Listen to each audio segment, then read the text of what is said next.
Hello friends, welcome to my channel. आज की video में हम ब्लड नोट का बचा हुआ पार्ट डिस्कस करेंगे। तो चलिए शुरू करते हैं सीन 4 से। तो सीन 4 में मोरिस देखता है कि जैक को इथल से एक और लेटर मिला है, लेकिन जैक ने उसको उस लेटर के बारे में नहीं बताया, मतलब वो लेटर छुपा रहा था। मोरिस उस बारे में पूछता है, जैक टॉपिक को बदलने की कोशिश करता है लेकिन वो बदल नहीं पाता। उसके बाद मोरिस ज़बरदस्ती उससे लेटर छीन लेता है और पढ़ता है, जिसमें कि इथल ने ये लिखा हुआ होता है कि जैक तुम पे मेरी दोस्त को हंसी आई। तो इसका मतलब यहाँ पे क्लियरली नहीं बताया गया है। तुम पे मेरी दोस्त को हंसी आई और अगले जो जून का महीना है वो हम दोनों सहेलियाँ किंगिस्टन में बिताने वाली है मेरे अंकल के घर पे, जो कि कोस्टोन के बहुत ही पास है। और तुम तो कोस्टोन के रहने वाले हो, तो क्यों ना हम मिले और लॉन्ग ड्राइव में जाए, तुम, मैं और लूसी। क्या कहते हो? मुझे तुम्हारे जवाब का इंतज़ार रहेगा और मुझे बताना कि हम कहाँ मिल सकते हैं। तो ये लेटर पढ़ के दोनों ही बहुत ज़्यादा चौंक जाते हैं और मोरिस कहता है कि देखो, बुला ली तुमने मुसीबत, और खेलो गेम। तुम्हें गेम खेलने का बड़ा शौक था ना। तो फिर जैक कहता है कि नहीं नहीं नहीं, ये ऐसे कैसे हो गया मोरिस, तुम चिंता मत करो, मैं उससे मिलने ही नहीं जाऊँगा। मैं बहाना बना लूँगा कि मेरी तबीयत बहुत ज़्यादा ख़राब है। मोरिस कहता है कि अगर वो तुमसे आउट ऑफ सिंपैथी मिलने आए कि अरे मेरे दोस्त का तबीयत ख़राब है, वो देखने के लिए ना रह पाई आ गई, तो तुम क्या करोगे? फिर जैक बोलता है, तो फिर मैं कहीं जाने का बहाना बना दूंगा, मैं कहीं दूर गया हूँ आउट ऑफ स्टेशन। तो फिर मोरिस बोलता है, क्या क्या होगा अगर वो तुम्हारा वेट करके यहाँ पे रह जाए और भी बहुत दिन? उसके अंकल का घर है, वो जितने दिन चाहे रह सकती है वहाँ पे। तो फिर जकारिया उसके बाद धीरे से अपनी गलती, उसको एहसास हो जाता है और वो मान लेता है कि उसने गलती की है। और वो मोरिस को बार बार प्लीड करने लगता है कि देखो भाई, तुम मेरे भाई हो, प्लीज़ मेरी मदद करो, मुझसे गलती हो गई, मैं अपनी गलती मानता हूँ, मैं फिर कभी ऐसा नहीं करूँगा, मैं बहुत ही ब्लैक हूँ एक वाइट लेडी के लिए, प्लीज़ मेरी मदद कर लो। तो उसके बाद जैक को एक आइडिया आता है कि मोरिस, क्यों ना तुम इथिल को डेट करो, क्योंकि तुम तो वाइट हो ना, तुम उसे डेट कर सकते हो। मोरिस कहता है कि वैसे भी जैक तुम्हें देखकर इथिल तो ऐसे चिल्लाएगी मानो उसने किसी भूत को देख लिया हो, और उसके बाद वो अपने भाई को बुला देगी जो कि पुलिस ऑफिसर है। फिर तुमको एक वाइट लड़की को डेट करने के चक्कर में तुमको जेल में डाल दिया जाएगा, सालों साल के लिए तुम सिर्फ ब्रेड और पानी पी के रहोगे। तो उसके बाद ये जो आइडिया जैक ने दिया था मोरिस को कि उसकी जगह डेट करने का, मोरिस इस चीज़ को मना करता है क्योंकि वो तो जैक की पेन पाल है ना, तो फिर मोरिस कैसे उसको डेट कर सकता है। जकारिया बोलते हैं कि देखो मोरिस, और कोई रास्ता नहीं है, मैं तुम्हें अपनी पेन पाल तुम्हें देता हूँ, आज से इथिल तुम्हारी पेन पाल है, लेकिन मैं उसे जाने नहीं दे सकता, प्लीज़ मान जाओ। फिर जकारिया बोलता है कि ऐसे कैसे मैं उससे मिलने चला जाऊँ? एक वाइट मैन का अपना तरीका होता है पहनावे का, उसके चाल चलन का, ढंग का, मेरे पास तो वैसे कपड़े वगैरह कुछ भी नहीं है। तो फिर जैक कहता है कि अच्छा, तो कैसे पहनते हैं वाइट लोग? फिर जैसे ही मोरिस बताता है, और वो ये भी बताता है कि उन ऐसे कपड़ों का जो प्राइस है, कॉस्ट है, वो बहुत ही ज़्यादा होता है, अगर ख़रीदने भी जाए तो बहुत पैसे खर्च हो जाएंगे और उतने तो उनके पास है भी नहीं। तो जकारिया कहता है कि जो सेविंग्स उन्होंने अपने फार्म के लिए रखी हुई थी उसके बारे में पूछता है। मोरिस बोलता है कि नहीं नहीं, बिल्कुल नहीं, मैं तुम्हें अपनी सेविंग्स नहीं दूंगा, मैं नहीं बताऊंगा कि मैंने वो सब कहाँ रखी है। और वो जाके कपबोर्ड के सामने खड़ा हो जाता है। मतलब देखिए, वो पहले बता रहा होता है कि मैं नहीं बताऊंगा, लेकिन खुद ही जाके कपबोर्ड के सामने खड़ा हो गया। ऐसे तो जैक को पता चल ही जाएगा ना वो कुछ छुपा रहा है कपबोर्ड में। तो वो कपबोर्ड से वो जो सेविंग्स है वो निकाल के पूरा बॉक्स को तोड़ के सारा सेविंग्स ले जाता है। उसमें जितने भी पैसे होते हैं जैक लेके मार्केट चला जाता है शॉपिंग पे। फिर सीन 5 में मोरिस बेड पे लेटा हुआ होता है, खटखटाने की आवाज़ आती है। मोरिस डर के मारे उठ जाता है, उसे लगता है कि इथल आ गई, लेकिन उसे पता चलता है कि इथल नहीं, जैक आया है शॉपिंग करके मार्केट से। जैक जब एक्चुअली दुकान में गया था दुकानदार से सूट वगैरह मांगने के लिए, तो फिर दुकानदार ने पुलिस बुला लिया, ये सोच के कि एक ब्लैक आदमी होकर वाइट लोगों के कपड़े, मतलब देखिए कपड़े भी अलग अलग आते थे, वाइट लोगों के लिए अलग, ब्लैक लोगों के लिए अलग, एक ब्लैक आदमी कैसे वाइट के कपड़े मांग रहा है, कुछ तो गड़बड़ है, इसलिए उसने पुलिस बुला ली। उसके बाद जैक अपनी पहचान वाले एक शॉप में गया और वहाँ से वो कपड़े लेकर आया मोरिस के लिए। तो वो सारे कपड़े निकाल के मोरिस को दिखाता है, जिसमें कि एक सूट होता है, टाई, हैट, और एक सिगरेट केस होता है, लाइटर होता है, एक रुमाल होता है, हैंडकरचिप। और मोरिस कहता है कि तुमने कब मुझे सिगरेट पीते हुए देखा? तो फिर मैं तो नहीं पीता। जैक बोलता है कि तुम नहीं पीते, क्या हो सकता है कि इथल पीती हो। सॉक्स होता है, बूट होता है, और इतनी सारी चीज़ें, मतलब वो लेकर आया था। एक छाता भी लेकर आया था, अगर बारिश हो गई अचानक से तो छाते की तो ज़रूरत पड़ेगी ही। और पहली बार डेट में जा रहा है तो खाली हाथ तो नहीं जाएगा, इसलिए वो एक गिफ्ट भी लेकर आया था जो कि एक स्कार्फ था। और इन्हीं सारी चीज़ों में जैक ने जो है सारी सेविंग्स ख़त्म कर ली थी। उसके बाद मोरिस फिर भी उसे समझाता है कि देखो ये जो कपड़े हैं वो मदद कर सकते हैं, लेकिन इससे मैं पूरी तरह से वाइट मैन तो नहीं बन जाऊंगा ना। जैक समझ नहीं पाता, तो उसे समझाने के लिए मोरिस कहता है कि देखो मैं समझाता हूँ, तुम सपोज इथेल के फ़ोटो में देखो कैसे वो कितने करेज के साथ, कितने साहस के साथ वो कैमरा के सामने खड़े होकर पोज दे रही है। लेकिन मुझे कहीं भी अगर तुम कैमरा के सामने खड़ा कर दो ना, तो मैं नर्वसनेस के मारे पोज क्या, मैं वहाँ से भाग ही जाऊँगा। ये डिफरेंस है वाइट और ब्लैक लोगों में। और भी वो बहुत सारे एग्जांपल देता है, जैसे कि मोरिस कहता है कि एक जो रोड होता है और एक स्ट्रीट होता है, एक रोड और स्ट्रीट में बहुत ज़्यादा डिफरेंस होता है। इसीलिए नहीं क्योंकि एक रोड में हाउस नहीं होते, लैम्प पोस्ट नहीं होते, साइड में फुटपाथ नहीं होता, बेंचेस नहीं होते, इसीलिए नहीं, बल्कि इसीलिए रोड स्ट्रीट से अलग होता है क्योंकि रोड जो है वो हमेशा सीधा जाता है, उसमें कोई भी बेंड नहीं होता, कोई भी एंड नहीं होता, मतलब कहीं घूमता नहीं है, कहीं ख़त्म नहीं होता है। वो जैसे इनफिनाइट रास्ते चलता चलता चला जाता है। ऐसा लगता है कि मंजिल आ गई है, लेकिन हमको आगे चल के रियलाइज़ होता है कि नहीं, ये रास्ता तो और भी लंबा है। और ये जो चीज़ है वो आँखों को बहुत ज़्यादा दुखती है। अगर उसी रोड में हम थोड़े बहुत घर भी बना लें तो भी उसी वो जो रोड है वो स्ट्रीट नहीं बन जाएगा। ऐसी ही बात है। उसके बाद मोरिस अपना एक एक्सपीरियंस बताता है जिसमें कि वो एक रोड में अकेला चल रहा था बहुत देर तक। उसके सामने एक वाइट आदमी भी चल रहा था। धीरे धीरे शाम होती है, वहाँ पे रोड के साइड में जो पत्थर थे उनके शैडो पड़ने शुरू हो जाते हैं। तो धीरे धीरे मोरिस क्या है वो डरना शुरू कर देता है क्योंकि रात हो गई है, उसे घर जाना है कितनी भी करके, जल्दी जल्दी में। लेकिन जो सामने जो वाइट मैन था वो उल्टा धीरे धीरे चलने लगता है। मोरिस फास्ट फास्ट चलने लगता है, वो धीरे धीरे चलने लगता है। शायद उस वाइट मैन को ऐसा लगता है कि मोरिस जो है वो उसे हानि करेगा, क्योंकि वो जो वाइट लोगों का ऐसा थिंकिंग था कि जो ब्लैक लोग हैं वो लोग डेंजरस होते हैं, उनकी नज़र बुरी होती है और वो लोग हमेशा वाइट लोगों का ख़राब चाहते हैं, ऐसा वो लोग सोचते थे। इसीलिए वो जो वाइट मैन था वो भी डर, शायद उसे ऐसा लगा कि मोरिस कुछ गलत करेगा, इसीलिए वो अचानक से रास्ते पर से एक स्टिक उठा लेता है और ऐसे पकड़ लेता है जैसे कि वो छड़ी से मोरिस को मारेगा। मोरिस वहाँ से चुपचाप निकल जाता है, वो कुछ भी नहीं करने वाला था, लेकिन ऐसा जो है एक मिसअंडरस्टैंडिंग हो गया। उसके बाद ज़कारिया बोलता है कि ठीक है मैं समझ गया, तुम मत समझाओ मुझे और ज़्यादा। ठीक है, अगर ऐसा ही है तो फिर तुम्हें प्रैक्टिस करना चाहिए, कैसे तुम इथल के सामने जाओगे, कैसे बिहेव करोगे, चलो चलो प्रैक्टिस करो। फिर मोरिस प्रैक्टिस करता है चलने का, वाइट मैन की तरह बोलने का, और जैक उसको जज करता है और बताता है कि कहाँ कहाँ गलतियाँ हुई हैं। उसके बाद वो लोग एक ऐसा गेम खेलते हैं। जैक कहता है कि सपोज़ तुम इथल के साथ हो, इमेजिन करो, मोरिस को कहता है इमेजिन करो कि तुम इथल के साथ हो और मैं जो हूँ नट्स बेच रहा हूँ। इथल को थोड़े नट्स चाहिए तो तुम उसके लिए ख़रीदने आए हो, तो फिर तुम कैसे मांगोगे। बार बार मोरिस जैक को बुलाता है, लेकिन जैक उसे कम्प्लीटली इग्नोर कर देता है। उसके बाद मोरिस क्या करता है, उसे हे निगर करके बुला देता है। निगर जो है एक गाली आप कह सकते हो, जो कि वाइट लोग यूज़ करते थे ब्लैक लोगों के लिए। ये सुनते ही जैक पूरी तरह से शॉक में पड़ जाता है और वो मोरिस को ऐसे शॉक में देखता है। तो फिर मोरिस को समझ में आ जाता है कि उससे गलती हो गई है, उसने इनडायरेक्टली अपने भाई का अपमान कर दिया। तो फिर जैक कुछ बोलता नहीं है, बस चुपचाप देखता रहता है। मोरिस कहता है कि जैक जैक क्या हुआ। वो अपनी जो टोपी है वगैरह है, उसने वो कपड़े पहन रखे थे, वो ट्राई किया था, जो सूट था जैक लेकर आया था उसको वो ट्रायल कर रहा था और एक्टिंग कर रहा था।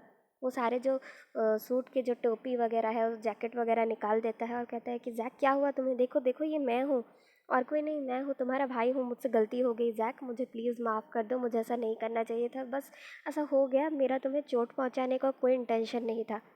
लेकिन जैक कहता है कि क्या ये तुम ही हो, मुझे ऐसा लगा नहीं कि ये तुम है, मतलब मेरा भाई है, मुझे तो कोई और ही लगा। मोरिस ये सब सुन के बहुत ज़्यादा डिप्रेस टाइप का हो जाता है और कहता है कि नहीं नहीं जैक मेरे भाई, मैं तुम्हें समझाता हूँ, मैं तुम्हें सारी सच्चाई बताता हूँ। एक्चुअली हुआ यूँ कि मैंने सोचा कि अगर मेरा कलर थोड़ा वाइट लोगों की तरह है तो फिर क्यों ना मैं वाइट मैन की तरह रहूँ, उनकी तरह बन जाऊँ। मतलब एक चेंज लाने में लाइफ में क्या दिक्कत है। जैसे कि सिल्कवॉर्म होते हैं या वॉर्म्स होते हैं, वो लोग अपने ककून के अंदर कुछ महीने रहते हैं और उसके बाद वो पूरी तरह से बदल के खूबसूरत बटरफ्लाई में बदल जाते हैं। मैंने भी कुछ वैसा ही सोचा था, मुझे भी लगा था कि मैं अपने आप को वाइट मैन में बदल दूंगा, इससे मैं और ज़्यादा अच्छा लगूंगा, मेरी लाइफ और ज़्यादा अच्छी हो जाएगी। लेकिन कोई चीज़ थी जो मुझे बार बार रोक रही थी। वो क्या थी? वो तुम थे ज़ैक। मुझे हर रास्ते में, हर जगह तुम ही दिखाई दे रहे थे। मुझे ऐसा लग रहा था जैसे मैं अपने भाई के साथ चीट कर रहा हूँ, क्योंकि अगर मैं पूरी तरह से वाइट मैन बना तो मुझे भी ब्लैक लोगों के साथ ऐसे ही ख़राब बिहेवियर करना पड़ेगा जैसे कि वाइट लोग करते हैं। और मैं अपने ही भाई के साथ, अगर वो ब्लैक है तो मैं ऐसा बिहेवियर अपने ही भाई के साथ कैसे कर सकता हूँ? इतना नीचे मैं कैसे गिर सकता हूँ? और इसीलिए मैं वापस आ गया।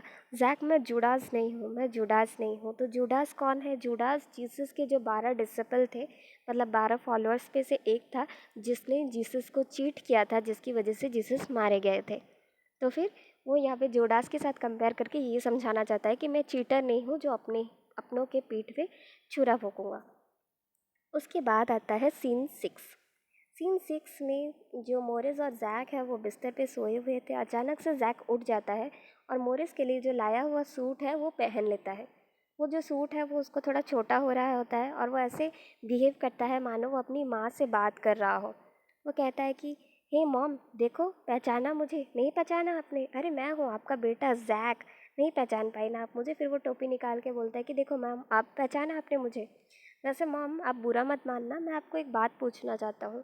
नहीं मतलब, मैं जानता हूँ कि आप माँ हैं, आपने हम दोनों को जन्म दिया। एक माँ कभी अपने बच्चे से नफ़रत नहीं कर सकती, लेकिन फिर भी माँ, मुझे बताइए, आप किससे ज़्यादा प्यार करती है, मुझसे या मोरिस से? कौन आपको ज़्यादा अपना सा लगता है? क्या मोरिस को देखकर आपको ऐसा नहीं लगता जैसे वो आपका अपना नहीं है? क्योंकि देखिए, वो अपना हाथ आगे बढ़ा के दिखाता है कि देखिए मेरा और आपका हाथ कैसे मैच करता है, एक ही कलर का है, हम दोनों एक जैसे लगते हैं, मैं आपका ज़्यादा अपना लगता हूँ। सच सच बताइएगा माँ, मैं जानती हूँ मोरिस आपका बेटा है, आप उससे नफ़रत नहीं कर सकती। उसके बाद जैक कहता है कि वो गया था वाइट मैन बनने के लिए, मेरा भाई गया था और वो पूरी तरह से बदल गया, वो पूरी तरह से वाइट होके आ गया माँ। उसमें थोड़ा से भी टैनिंग नहीं है, कोई भी ब्लैक नेचर नहीं बचा। वो मेरा भाई नहीं है, अब वो मुझे एक बर्डन की तरह लगने लगा है। माँ का कि क्या कभी आपको वो ऐसा बर्डन की तरह फील नहीं हुआ? लगा नहीं कि मोरिस आपके लिए बर्डन है? सच सच बताइएगा मुझे।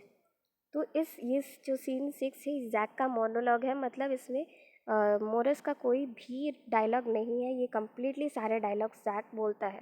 मतलब यहाँ पे वो अपनी मन की बात बोलता है। उसको एक्चुअली जो मोरिस की बात है, जो उसको निगर बोल दिया मोरिस ने एक्टिंग के चक्कर में, वो जैक को बहुत बुरी लग गई। उसको अपमान टाइप का फील हुआ और सबसे ज़्यादा ख़राब बात ये थी कि वो किसी और ने नहीं बल्कि उसके अपने भाई ने बोला था, इसीलिए अब उसका भाई उसको पराया लगने लगा था, एक बर्डन लगने लगा था। और इस सब की वजह थी एक स्किन का कलर, सिर्फ वाइट और ब्लैक होना। मतलब रेसिज्म उस टाइम साउथ अफ्रीका में कितना ज़्यादा डीप था, कितना ज़्यादा ख़राब चीज़ था, आप ये समझ सकते हो। उसके बाद आता है सीन 7। सीन 7 में जैक अपने काम से वापस आता है। मोरिस एक चेयर में बैठा हुआ होता है और वो वहाँ से बस जाने ही वाला होता है। उसने अपना सारा सामान वगैरह भी बांध लिया होता है और उसका कबर्ड खाली हो गया होता है। जैक जैक देखता है कि कोई भी जो चीज़ है कमरे की, सारी हमेशा साफ़ सुथरी रहती थी। मोरिस हमेशा सब सजा के रखता था, अब कोई भी चीज़ अपनी जगह पे नहीं है, सब इधर उधर बिखरा हुआ है और मोरिस ऐसे डिप्रेस होकर बैठा हुआ है। और उस जैक के लिए जो गर्म पानी मोरिस बनाता था वो भी नहीं बनाया है। पूछने पे मोरिस बताता है कि जैक, मैं हार मान चुका हूँ, अब मैं यहाँ नहीं रहूँगा, मैं इस जगह को छोड़ के जा रहा हूँ। जैक कहता है, क्या? क्यों? अगर तुम चले गए तो मेरा क्या होगा? मैं भाई हूँ तुम्हारा, तुम मेरे लिए आए थे ना। तो फिर मोरिस कहता है कि हाँ जैक, मैं नहीं जा सकता तुम्हें छोड़ के, क्योंकि अंदर ही अंदर जो भी है भाई है, प्यार तो मोरिस करता है जैक से, तो मैं नहीं जा सकता तुम्हें छोड़ के, बट मेरे पास कोई ऑप्शन भी तो नहीं बचा है। जैक बोलता है कि अरे तुम ये सब मत सोचो, मैंने तुम्हारी बात का बुरा नहीं माना, ठीक है, हम बस खेल रहे थे, तुमने खेल खेल में बोल दिया। मतलब यहाँ पे जैक अपने भाई को झूठ बोल रहा है, एक्चुअली उसने बुरा माना था, जैसा कि हम सीन 6 में देख चुके हैं। उसके बाद जैक कहता है कि देखो तुम वो सब छोड़ो, हमारे पास सोचने के लिए और भी बड़ी मुसीबत है। देखो इथल का एक और लेटर आया, तुम पढ़ो। मोरिस पहले मना करता है पढ़ने के लिए, फिर वो पढ़ता है और वो यही बताता है, लेटर में लिखा होता है कि इथल ने लिखा होता है कि जैक देखो, एक गुड न्यूज़ है, मेरे लिए गुड न्यूज़ है, लेकिन तुम्हारे लिए शायद बैड न्यूज़ होगी। बट मेरी जो एंगेजमेंट है वो स्टोफलन के साथ हो गई है। स्टोफलन मेरे जो भाई है उनके अंडर में खेलता है और स्टोफलन को पसंद नहीं है कि मैं कोई पेन पाल या पेन फ्रेंड रखूं। इसीलिए मुझे ये कहते हुए अफसोस हो रहा है कि मैं तुमसे अपनी फ्रेंडशिप तोड़ रही हूँ। और हम मिल भी नहीं पाएंगे, इसी वजह से बहुत जल्दी हमारी शादी होने वाली है। और इस टाइम जो है स्टोफलन मेरे पास ही बैठा हुआ है और उसने कहा है कि अगर तुमने मेरी तरफ नज़र उठा के देखने की कोशिश की तो वो तुम्हें नहीं छोड़ेगा। इसका मतलब जो है इतनी सारी जो गड़बड़ हुई इथेल के लिए, जो वो इतना सारा अपना जो सेविंग्स है सारा वो खर्च कर दिए, इतनी मेहनत करने के बाद उस चक्कर में उन दोनों भाइयों में मिसअंडरस्टैंडिंग भी हो गई। मोरिस ने जैक का अपमान भी कर दिया। इस सब होने के बाद इथेल बोल रही है कि वो नहीं आ सकती, उसका एंगेजमेंट हो गया है। मतलब ये क्या है? मोरिस कहता है कि अच्छा ही हुआ, वैसे भी सारी फसाद की जड़ ये इथेल ही थी, इसकी वजह से ही तो ये सब हुआ है। क्या हम अगर इथेल नहीं आती तो फिर क्या हम लोग अच्छे से नहीं थे? हम तो कितने अच्छे से रह रहे थे ना। उसके बाद जैक बोलता है कि चलो कोई बात नहीं, हम फिर एक बार पैसे जमा करेंगे, फिर एक बार सेविंग्स करेंगे। वैसे ये सूट कुछ बुरा भी नहीं है, तुम पे तो वैसे अच्छा लगता है, सूट करता है। मोरिस कहता है अच्छा, हाँ सही बात है, लेकिन इस दुनिया में तो बहुत लोग हैं ना जो लोग बिना सेविंग्स के रहते हैं, मर थोड़ी ना जाते हैं, रहते हैं ना। हम भी रह लेंगे उन लोगों की तरह, हम में क्या डिफरेंस है। उसके बाद जैक फिर से मोरिस को फोर्स करता है वो सूट पहनने के लिए। तो मोरिस कहता है कि अरे तुम पक्का श्योर हो मुझे पहनना चाहिए? तो जैक उसे फोर्स करता है कि नहीं, हाँ पहनो ना, तुम्हें अच्छा लगता है वो सूट। तो फिर मोरिस वो सूट पहनता है और वो लोग फिर से एक गेम खेलना शुरू कर देते हैं, जिसमें फिर से मोरिस वाइट मैन बनता है, जैक जो है वो ब्लैक मैन बनता है और एक गेट कीपर बनता है। जैक बताता है कि उसका जो जॉब था वो था गेट पे खड़े होकर ब्लैक बच्चों को बिल्डिंग के अंदर आने से रोकना। तो फिर मोरिस को जो वो कहता है कि देखो तुम चल चल के बिल्डिंग के अंदर जाओगे, मुझे कम्प्लीटली इग्नोर करोगे, मेरी तरफ देखोगे भी नहीं, कोई टिप्स भी नहीं दोगे, ऐसे बिहेव करोगे मानो मैं हूँ ही नहीं। तो मोरिस वैसा ही एक्टिंग करता है, अंदर जाता है। उसके बाद जैक जो है वो बाहर से दरवाज़ा बंद कर देने का एक्टिंग करता है। मोरिस चिल्लाता है और गालियाँ देता है कि हे ब्लैक, निकालो मुझे, तुम ये हो वो हो, बास्टर्ड हो, नॉनसेंस हो, वगैरह वगैरह करके, जैसे वाइट लोग ब्लैक लोगों को गाली देते हैं। उसके बाद वो दोनों नाटक करते हैं कि मोरिस किसी तरह छूट जाता है, वो जाके एक बेंच में बैठता है और जैक वहाँ पे एक सफाई करने वाला बन के आ जाता है। मोरिस कहता है कि अरे इस सफाई करने वाले ने तो मेरी जो इतनी खूबसूरत सराउंडिंग थी उसको बर्बाद कर दिया, सारी जो खूबसूरती है बिगाड़ दी। उसके बाद वो दोनों ऐसे बिहेव करते हैं जैसे कोई ब्लैक वुमन खड़ी होके किसी झाड़ी के पीछे से उन दोनों को देख रही है। तो फिर दोनों ही उस ब्लैक वुमन को गाली देते हैं और भगा देते हैं। उसके बाद दोनों टायर्ड होके बैठ जाते हैं। फिर जैक बोलता है मोरिस को कि मोरिस, क्या हम ये क्या है, क्या हाँ सिर्फ हम दोनों ही रहेंगे लाइफ टाइम तक और कोई नहीं आएगा क्या? इसका कोई और सल्यूशन नहीं है? तो फिर मोरिस कहता है कि नहीं जैक, इसका कोई और सल्यूशन नहीं है, हम दोनों को हमेशा साथ ही रहना होगा। क्योंकि पता है, क्योंकि हम दोनों में वो है, वो जो क्या कहते हैं ना लोग, उसको कहते हैं ना ब्लड नॉट। हम दोनों में खून का रिश्ता है, ब्लड नॉट है हमारे बीच, जिसकी वजह से हम कभी भी अलग नहीं हो सकते। भले ही हमारे स्किन कलर के हिसाब से, इसका मतलब है कि भले ही स्किन कलर के हिसाब से वो दोनों कम्प्लीटली दो डिफरेंट रेस के हैं, एक ब्लैक है एक वाइट है, लेकिन ये सच भी नहीं बदल सकता कि उन दोनों की माँ एक ही है और उन दोनों में खून का रिश्ता है। तो फिर ये चीज़ है, यहाँ पे आपको समझ आ गई होगी कि ब्लड नॉट एक्चुअली रेसिज्म के ऊपर है, अपार्थाइड लॉ के ऊपर है। मतलब इतना ज़्यादा डिस्क्रिमिनेट किया जाता था, पक्षपात किया जाता था ब्लैक और वाइट लोगों में, कि दो भाइयों में अपने स्किन कलर की वजह से वो दोनों साथ होते हुए भी, एक दूसरे को प्यार करते हुए भी, कोई जो है एक दरार जो है, एक इनविजिबल दीवार उन दोनों के बीच हमेशा रह गई, जिसको वो लोग कभी भी तोड़ नहीं पाए। तो फिर मुझे उम्मीद है आपको ये जो प्ले है समझ में आ गई होगी। मुझे माफ़ कीजिएगा, वीडियो अपलोड करने में थोड़ी सी लेट हो गई। अगर आपको वीडियो पसंद आई हो तो फिर कमेंट सेक्शन में कमेंट करिएगा, वीडियो को लाइक ज़रूर कीजिएगा और वीडियो को सब्सक्राइब मत भी कीजिएगा। चैनल अगर सब्सक्राइब नहीं किया है तो सब्सक्राइब करना बिल्कुल मत भूलिएगा। चलते हैं, मिलते हैं अगली वीडियो में एक नए नोवेल के साथ। आप मुझे बता सकते हैं कमेंट में कि आप किस चीज़ के ऊपर वीडियो चाहते हैं। तो चलिए, मिलते हैं अगली वीडियो में। Thank you.